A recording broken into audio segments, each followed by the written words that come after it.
Is permanent happiness, secure prosperity, and abiding peace a foolish dream?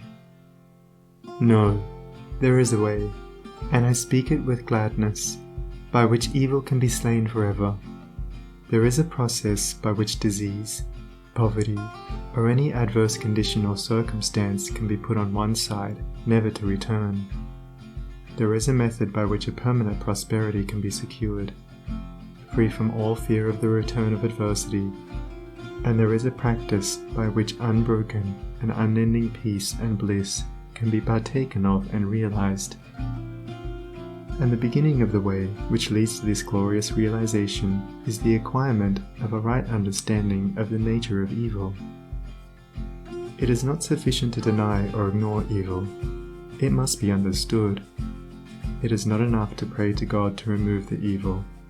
You must find out why it is there, and what lesson it has for you. It is of no avail to fret and fume and chafe at the chains which bind you. You must know why and how you are bound. Therefore, reader, you must get outside yourself, and must begin to examine and understand yourself. You must cease to be a disobedient child in the school of experience, and must begin to learn, with humility and patience, the lessons that are set for your edification and ultimate perfection.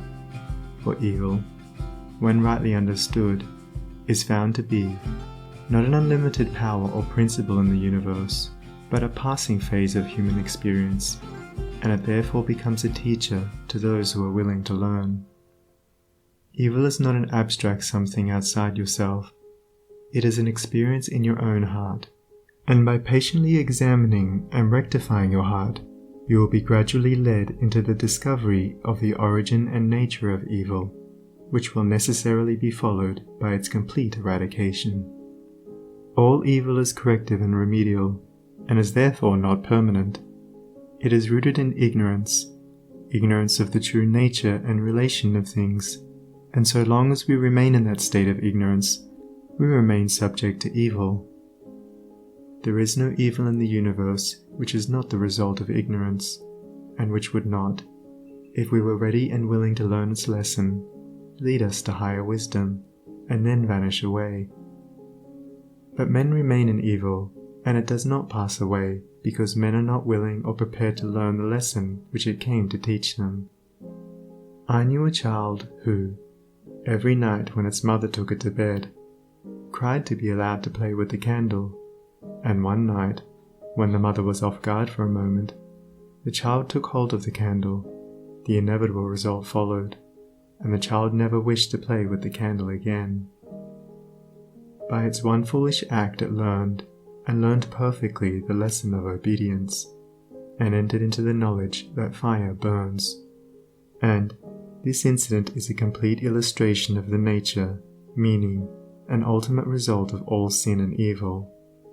As the child suffered through its own ignorance of the real nature of fire, so older children suffer through their ignorance of the real nature of the things which they weep for and strive after, and which harm them when they are secured. The only difference being that in the latter case, the ignorance and evil are more deeply rooted and obscure.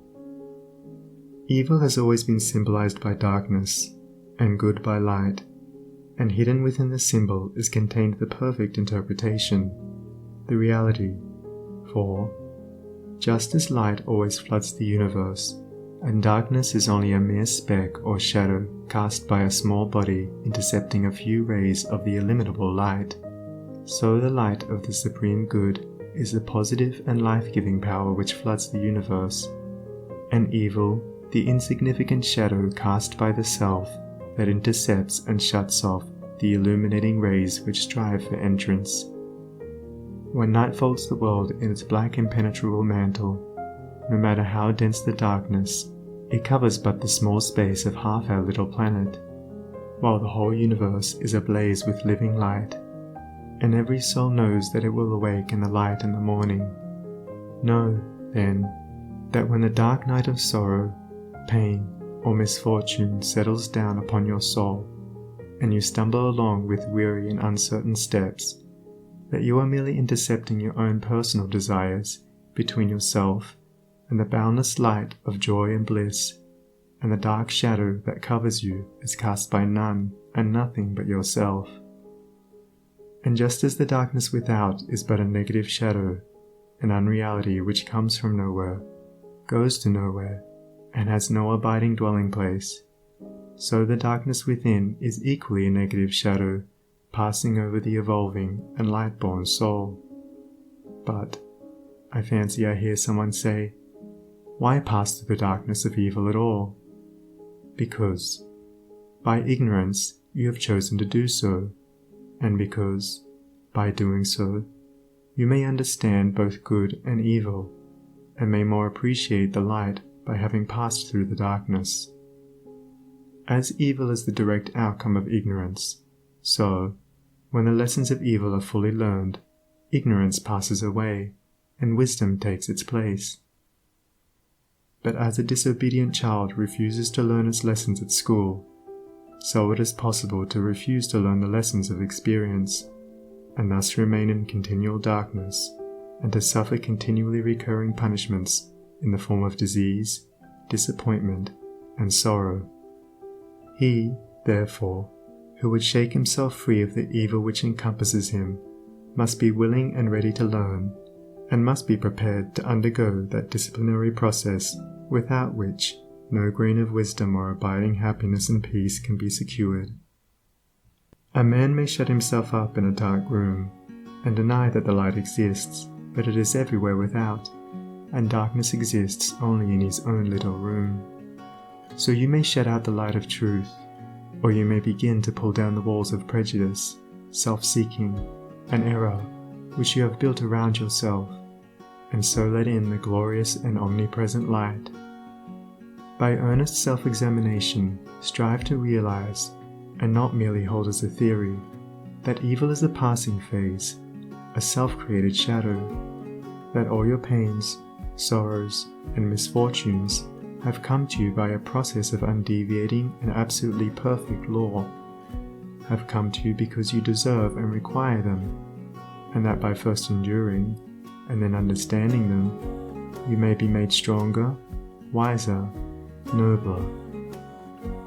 When you have fully entered into this realization, you will be in a position to mold your own circumstances, to transmute all evil into good, and to weave, with a master hand, the fabric of your destiny. What of the night, O watchman, seest thou yet? The glimmering dawn upon the mountain heights, the golden herald of the light of lights. Are his fair feet upon the hilltop set? Cometh he yet to chase away the gloom, and with it all the demons of the night? Strike yet his darting rays upon thy sight? Hearest thou his voice, the sound of error's doom? The morning cometh, lover of the light. Even now he gilds with gold the mountain's brow. Dimly I see the path whereon even now his shining feet are set toward the night. Darkness shall pass away, and all the things that love the darkness and that hate the light shall disappear forever with the night. Rejoice, for thus the speeding herald sings.